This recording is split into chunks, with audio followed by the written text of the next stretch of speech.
हाँ दोस्तों, ये अब हम शुरू करते हैं इंडेक्स 113 यानी कि फेयर वैल्यू मेजरमेंट। आपने कई आपके जितने भी इंडेक्सेस अभी तक हुए हैं आपने सारे किए। उसमें कई जगह आता है कि आपको फेयर वैल्यू एनालिसिस लेना, आपको फेयर वैल्यू कैलकुलेशन करनी है, इसकी फेयर वैल्यू देखनी है, उसकी फेयर वैल्यू देखनी है। चाहे कहीं भी आपका एग्रीकल्चर वाले में आता है, आपका जो है इंडिया 16 में भी आता है। तो आप क्या करेंगे, फेयर वैल्यू कैसे कैलकुलेट करनी है, वो इस इंडेक्स ने बताया हुआ है कि आप कैसे कैलकुलेट करेंगे। आप किसके ऊपर एप्लीकेबल ये नहीं होगा, ये आपके 102 के ऊपर एप्लीकेबल नहीं होगा, आप इंडेक्स टू इन्वेंट्री में एप्लीकेबल नहीं होगा, क्योंकि वो फेयर वैल्यू की अपने एक तरीके बताते हैं कैसे कैलकुलेट करने हैं। लीज लाइबिलिटी की जो है उसके ऊपर नहीं होगा और इम्पेयरमेंट वाले में नहीं होगी, वो अपने तरीके बताते हैं कि फेयर वैल्यू की कैलकुलेशन आप हमारे हिसाब से करें। जहाँ नहीं बताया हुआ वहाँ पर क्या होता है कि 113 के हिसाब से करें, इंडेक्स 113 के हिसाब से करें, तो उसकी कैलकुलेशन आपको अभी में यहाँ पता चलेगी। शॉर्ट में अगर हम प्रोसेस की बात करें तो अब क्या करेंगे, सबसे पहले तो सेट से लाइबिलिटी आइडेंटिफाई करेंगे, उसको यूनिट ऑफ अकाउंट यानी कि किस यूनिट में आप उसको मेजर करते हैं वो, और उसका वैल्यूएशन प्रीमाइज कितना वो आप देखेंगे। उसके बाद आप उस असेट से लाइबिलिटी के regarding highest and best use देखेंगे, अगर वो नॉन फाइनेंशियल एसेट्स है तो। उसके बाद आप उसकी मार्केट आइडेंटिफाई करेंगे और मार्केट के पार्टिसिपेंट्स को आप देखेंगे, मार्केट को आइडेंटिफाई करेंगे मार्केट पार्टिसिपेंट्स को। उसके बाद आप क्या करेंगे, कैलकुलेशन करेंगे। कैलकुलेशन किस चीज़ की, फेयर वैल्यू की। जैसे आप मतलब मार्केट के आप क्या करेंगे, वैल्यूएशन टेक्निक्स लगाएंगे। वैल्यूएशन टेक्निक्स आपकी कौन कौन सी हो सकती हैं, आपके मार्केट अप्रोच, कॉस्ट अप्रोच और इनकम अप्रोच, 3 प्रकार की आपकी जो है अप्रोचेज चलेंगी। आपकी वैल्यूएशन टेक्निक्स यहाँ पर होंगी। इसके लिए होंगी calculate the fair value. Fair value क्या, आपका प्राइस है, कोई भी एग्जिट प्राइस जो कि रियलाइजेशन होता है ट्रांसफर ऑफ एसेट्स है लाइबिलिटी, तो आपको क्या आएगा, फेयर वैल्यू, या फेयर वैल्यू की डेफिनेशन हो गई। और ये ऑर्डिनरी ट्रांजेक्शन में before market between the market participants given on the measurement date, ये कंप्लीट आपकी है। एक प्राइस, देखिए यहाँ पे फेयर वैल्यू की आपको डिटेल बताई हुई है। फेयर वैल्यू क्या होता है, एक प्राइस यानी कि exit price for the realisation of on transfer of assets and liability, ordinary transaction हो बिटवीन द मार्केट पार्टिसिपेंट्स हो और गिवन मेजरमेंट डेट पर हो।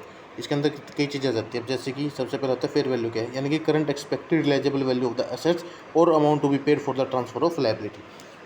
ठीक है, ये आपको एक दूसरी डेफिनेशन को अगर आप करें। और ऑर्डिनरी ट्रांजैक्शन का क्या मतलब है कि कोई भी स्ट्रेस नहीं है, नॉर्मल ट्रांजैक्शन है, कोई जल्दबाजी में नहीं है, कोई एजेंसी में नहीं है कि आपको कि भाई अब करना ही पड़ेगा, कोई और ऑप्शन नहीं रहा, कोई भी स्ट्रेस में नहीं है। कैसी, वो आपकी ट्रांजैक्शन की नॉर्मल कंडीशंस में के ऊपर आपकी ट्रांजैक्शन यहाँ पर हो रही है। उसके बाद आप बात करते हैं कि मार्केट के पार्टिसिपेंट्स क्या होता है। मार्केट पार्टिसिपेंट्स यानी कि बायर ऑफ द असेट्स, जो कि विलिंग है, जिनको नॉलेज और एबल टू फंड है और इंडिपेंडेंट है। इंडिपेंडेंट है, विलिंग है बाय परचेज करने के लिए, नॉलेज है उनको, एबल टू फंड भी है उनके पास, तो कोई दिक्कत वाली बात यहाँ पर नहीं है। और उसके अलावा अगर आप बात करते हैं, मेरे को थोड़ा सा यहाँ पर, हाँ जी, तो आपकी मार्केट क्या होगी, मार्केट आपकी दो तरह की हो सकती है, प्रिंसिपल मार्केट होगी या मोस्ट एक तो होगी प्रिंसिपल मार्केट और दूसरी मोस्ट एडवांटेजेस मार्केट, मतलब जहाँ पे आपको सबसे ज़्यादा फायदा होगा वो मार्केट। तो ये तो सारी आपकी बात है। फेयर वैल्यू की कैलकुलेशन कैसे करनी, तो फेयर वैल्यू की कैलकुलेशन होगी आपकी वैल्यूएशन टेक्निक के हिसाब से, जो वैल्यू आई वो आप ले लेंगे। वैल्यूएशन टेक्निक के हिसाब से कोई भी वैल्यू आई आपकी, वो या आप मार्केट अप्रोच लें, कॉस्ट अप्रोच लें, इनकम अप्रोच लें, या भी हम पढ़ेंगे। उसके बाद उसमें से आप ट्रांसपोर्ट के कॉस्ट हटा देंगे तो आपकी जो वैल्यू बचेगी वो हो जाएगी फेयर मार्केट वैल्यू। या ट्रांसपोर्ट के कॉस्ट कौन सा है, करंट लोकेशन से मार्केट तक ले जाने के, इसमें आपके ट्रांजैक्शन कॉस्ट नहीं आएंगे, यानी कि आपने कोई ब्रोकरेज दी वो नहीं आएगा कोई, और आपने मान लीजिए आप किसी मार्केट में सेल करने के लिए वहाँ का कोई भी मंडी की टैक्स लगता है, तो वो आप उस टाइप के आप टैक्सेस यहाँ पर कोई भी चार्जेस जो है ट्रांजैक्शन कॉस्ट आप यहाँ पर कैलकुलेट नहीं लेंगे, आप ट्रांसपोर्ट के लेंगे बस। कब फेयर वैल्यू कैलकुलेट करते हुए बड़ा ध्यान देने की बात है, क्योंकि इसके ऊपर बात आएगी, या जब हम मोस्ट एडवांटेजियस मार्केट यानी कि MAM जो आइडेंटिफाई कर रहे होंगे, तो उस टाइम तो हम ट्रांजैक्शन कॉस्ट भी हटाते हैं, लेकिन यहाँ पर फेयर वैल्यू कैलकुलेशन में नहीं हटाएंगे। Valuation of non financial assets, अब बात करते हैं नॉन फाइनेंशियल असेट्स। आपकी लैंड एंड बिल्डिंग है तो आप उसको, प्रॉपर्टी है तो आप उसको कैसे करेंगे। सबसे पहले तो आप उसको आइडेंटिफाई कर लें, उसका यूनिट ऑफ अकाउंट आइडेंटिफाई कर लें, उसका वैल्यूएशन प्रीमाइज जो कि नॉर्मल था। और इसमें से आप क्या क्या 113 आपको क्या क्या नहीं बताता, आपको रीजन नहीं बताएगा, आपको डेट नहीं बताएगा, यूनिट ऑफ अकाउंट नहीं बताएगा, वैल्यूएशन प्रीमाइज आपको इंडेक्स 13 नहीं बताएगा। वो आप डिपेंडिंग ऑन द सिचुएशन आपके एसेट्स क्या है उसके बेस पर आप उसको आइडेंटिफाई कर लेंगे। उसके बाद आपको क्या करना है, high and best use, highest and the best use identify करना है टू द मार्केट पार्टिसिपेंट्स। हमारा एंटिटी के लिए कुछ और हाई एंड बेस्ट यूज़ हो सकता है, लेकिन मार्केट पार्टिसिपेंट जो कि इंडिपेंडेंट है, विलिंग है, नॉलेजेबल है और जिनके पास फंड भी है, तो उनके लिए कुछ और हो सकता है। तो उनके लिए क्या हो सकता है, मार्केट पार्टिसिपेंट्स के लिए हमें वो चेक करना है कि मार्केट पार्टिसिपेंट्स के लिए क्या हो सकता है।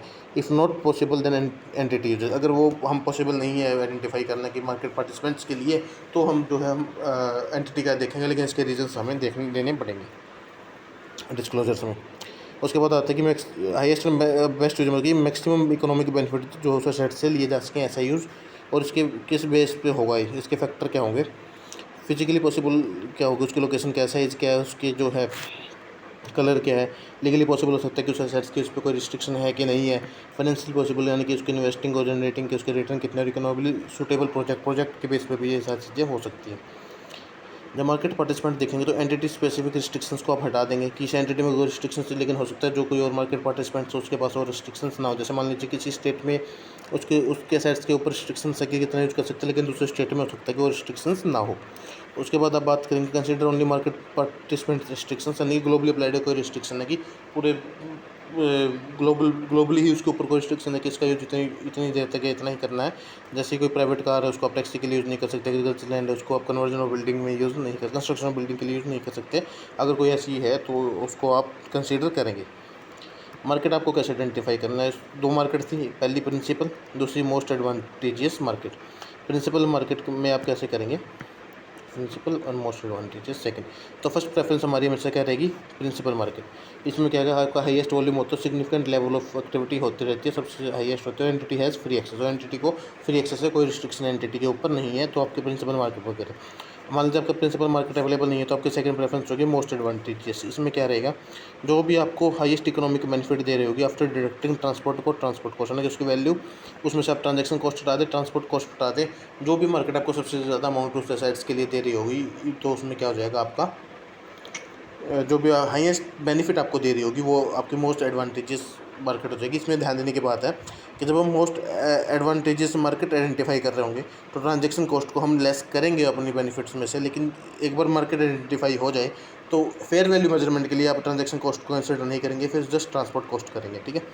उसके बाद आते हैं वैल्यूएशन टेक्निक के बाद क्या करना है।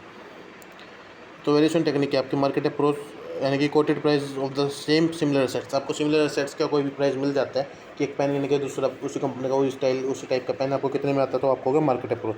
कॉस्ट अप्रोच जो है आपकी वो क्या रहेगी, एक्सपेक्टेड अमाउंट आपको मिलेगी, मतलब कोई पार्टिसिपेंट पे करने हो उसी एसेट्स को रिप्लेस करने के लिए आपको कोई पार्टिसिपेंट कितनी अमाउंट देने के लिए तैयार होगी, आपकी कॉस्ट अप्रोच। और इनकम अप्रोच यानी कि आप देखेंगे डिस्काउंटेड कैश फ्लो टेक्निक के थ्रू, यानी कैश फ्लो जितना आएगा उसका वेटेड एवरेज प्रोबेबिलिटी और डिस्काउंट रेट आप लगाएंगे, कंपेरेबल कॉन्ट्रैक्ट राइट। आप जो भी आपका डिस्काउंटेड कैश फ्लो रहेगा, जो फ्यूचर इकोनॉमिक बेनिफिट आप जिसको देखते हैं उसकी बेस पे आप इनकम अप्रोच आपको ये तरीका देती है। उसके बाद फाइनेंशियल एसेट्स को आप कैसे कैलकुलेट करेंगे, जैसे कि आप मान लीजिए शेयर है, तो एसेट्स को आइडेंटिफाई करें, unit of account same. High and best use आपको इसमें नहीं देखना क्योंकि रिस्ट्रिक्शंस लगी हुई हैं, लैक ऑफ लिक्विडिटी हो सकता है, lack of control. Identify market as in the non financial assets, आप उसकी वैसी मार्केट आइडेंटिफाई करें जैसे हमने पहले अभी की थी। और वैल्यूएशन टेक्निक जो है मार्केट अप्रोच में कोटेड प्राइस, कॉस्ट अप्रोच यहाँ पर आपकी लगेगी नहीं, और इनकम अप्रोच में आप कैलकुलेट करेंगे कैसे। इनकम अप्रोच के लिए आपको सबसे पहले निकालना है इसकी एंटरप्राइज वैल्यू। एंटरप्राइज वैल्यू का क्या मतलब है, एंटरप्राइज वैल्यू यानी कि ए कंपेरेबल कंपनी मल्टीपल मेथड, आपकी कोई भी से कंपनी है कोई भी, तो उसकी आप जो है वैल्यू मेथड की आप बात करेंगे। आप नॉर्मलाइज्ड है नॉर्मलाइज्ड EBITDA जितना है उनका उसको उस मल्टीपल के साथ मल्टीप्लाई कर देंगे। और एलिमिनेट इफेक्ट ऑफ द कोई भी नॉर्मल आइटम है उसको आप हटा देंगे, नॉर्मल EBITDA लेना है उसको मल्टीपल जो भी उस इंडस्ट्री का मल्टीपल हो सिमिलर एंटिटी का उसको कैलकुलेट कर लेंगे एंटरप्राइज वैल्यू के साथ। और उसके बाद आप बात किसके ऊपर करेंगे, सेकेंडली आप देखेंगे फ्री कैश फ्लो मेथड क्या है। फ्री कैश फ्लो मेथड जो है उसका जो भी आपका EV यहाँ से कैलकुलेट आया उसको लेंगे और उसका परसेंट वैल्यू कैसे निकालेंगे, free cash flow plus terminal value के साथ। आपका सबसे पहले माफ़ कीजिए, यहाँ पे मैं थोड़ा गलत कर गया, यहाँ पे मैं इसको एक बार दोबारा दिखाता हूँ। यहाँ का कंपेरेबल कंपनी मल्टीपल मेथड में आपका नॉर्मलाइज EBITDA को अपने मल्टीपल से किया, EV आपका आ गया। दूसरा आपका मेथड है फ्री कैश फ्लो मेथड, यानी कि आपके जो भी फ्री कैश फ्लो होने वाले हैं फ्यूचर में और टर्मिनल वैल्यू जो भी इसकी है उसका परसेंट वैल्यू लेंगे तो आपकी क्या आ जाएगी, EV यानी कि enterprise value. Free cash flow हम क्या किसको कहेंगे, फ्री कैश फ्लो के लिए जो भी आपका ऑपरेटिंग प्रॉफिट यानी कि earning before income and taxes, उसमें से टैक्स का इफेक्ट हटाएंगे, आपका ये आ जाएगा नॉन कैश एक्सपेंसेस यानी कि डिप्रेशन टाइप के जितने भी उसको आप ऐड कर देंगे। और मान लीजिए कोई कैश ऑन कैपिटल एक्सपेंडिचर है उसको आप हटा देंगे, कैपिटल एक्सपेंडिचर भी एक तरह का आपका जो है कैश फ्लो का आउटफ्लो हो जाएगा। और कोई भी चेंज इन वर्किंग कैपिटल है तो आप उसको भी इसमें प्लस माइनस उसके एडजस्टमेंट करेंगे तो आपकी जो वैल्यू आएगी वो नेट कैश फ्लो आ जाएगी। मुझे लगता है आपको कैश फ्लो कैलकुलेट करना आता है, इंटरव्यू बहुत करते हो एसएफएम में और इंडियस में आपने काफ़ी किए ही होंगे अभी तक। उसके बाद बात हम करते हैं टर्मिनल वैल्यू की। टर्मिनल वैल्यू उसकी होती है कैश फ्लो जो कि लास्ट में आएगा और उसमें क्या आएगा 1 + जे जो भी आपकी ग्रोथ है डिवाइड बाई जो आपका एसएफएम वाला फॉर्मूला है कॉस्ट माइनस ग्रोथ का। ये 2 तरीके आपके हो गए। और तीसरा तरीका कोई भी अलग मेथड जैसे कि इन दोनों अप्रोचेस से मिला कर इनको एवरेज देते तो भी एक नया अलग तरीका कोई भी आप मेथड लगाते हैं। इससे आप क्या कैलकुलेट करें सबसे पहले एंटरप्राइज वैल्यू। तो मैंने एंटरप्राइज वैल्यू कैलकुलेट कर ली, एंटरप्राइज वैल्यूशन यहाँ से एंटरप्राइज वैल्यूशन आ गया आपका। उसके बाद आप सेकंड स्टेप है वैल्यूएशन ऑफ द इक्विटी। ये कैसे होगा, जो भी आपका एंटरप्राइज वैल्यूशन आया उसमें आप डेट ऐड कर दें, cash and cash equivalent add कर दें और कोई भी आपकी सरप्लस एसेट्स उसको ऐड कर दें तो आपकी आ जाएगी इक्विटी की यहाँ पे वैल्यू यहाँ पे कैलकुलेट हो गई। इक्विटी की वैल्यू जब आपकी कैलकुलेट के बाद आप क्या करेंगे वैल्यू पर शेयर निकालेंगे या फिर स्टॉक की निकालेंगे कि परसेंटेज में। इक्विटी वैल्यू जो आई तो उसको आप क्या करेंगे वैल्यू पर शेयर ले लेंगे और उसमें से आप क्या करेंगे आपकी कोई भी लैक ऑफ कंट्रोल या लैक ऑफ लायबिलिटी की जो भी डीकमीशनिंग की लायबिलिटीज़ थी उसको हटा देंगे। उसके बाद आपके पास जो वैल्यू बचेगी वो आप कहेगी पर शेयर। इसमें क्या है कि फेयर वैल्यू, ठीक है जी, ये आपका हो गया पूरी calculation regarding value relation technique.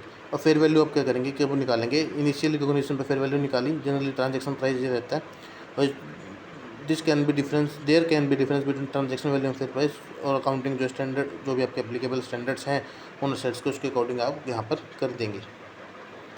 आप डिस्क्लोजर्स क्या कह देंगे, कोई भी एजम्पशन में अगर आपने किया था वो और input use in the fair value 1 2 3 आपके कौन से लेवल के इनपुट आपने यूज़ किया वो सारे आप यहाँ पर बताएंगे। कोई भी एजम्पशन जजमेंट सप्लाई किए हैं तो उसके बारे में आप यहाँ पर बताएंगे। ये आपका इंडेक्स 113 का शॉर्ट रिवीजन, क्योंकि रिवीजन में फुल डिटेल में नहीं जा सकते तो एक रिवीजन एक ओवरव्यू होता है कि आपको सारा याद जो भी आपने किया है वो आ जाए। चलिए ठीक है, मिलते हैं अब अगले इंडेक्स का जल्द शुरू करते हैं, तो उसके लिए भी थैंक यू, बाय।